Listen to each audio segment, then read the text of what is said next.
Parts of Norfolk are down tonight, but tidal flooding took over the usual spots this afternoon. 10 on your side's Liz Palka's at the Hague. What's it look like now, Liz? Tom, this area looks completely different from what we saw just a few hours ago. This intersection right by the Chrysler Museum of Art here in Norfolk was filled with water, all from the Hague and the flooding water and all that tidal flooding that we saw. Of course, the Hague is notorious for flooding and residents are used to it, but we still found plenty of people who were fascinated by the tidal flooding earlier today. Didn't stop people from going on their evening runs or walks. There were also a lot of people out taking pictures of the rising water, including an Old Dominion University student who will incorporate the flooding into her photography assignment. She and others we spoke to said they don't visit the Hague often, and they didn't know just how much the water could rise.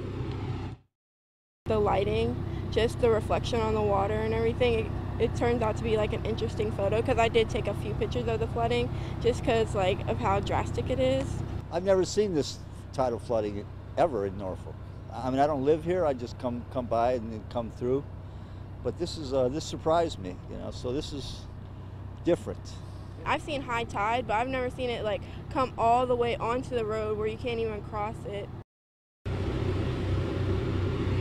And of course, nearby residents know all about the Hague and flooding. They know when they can drive through the water and when they need to strategically park their cars as far away as possible. One resident even told me when he moved to this area a few years ago, he started tracking the tide, so he knows when that flooding is going to be bad and he can stay away as well.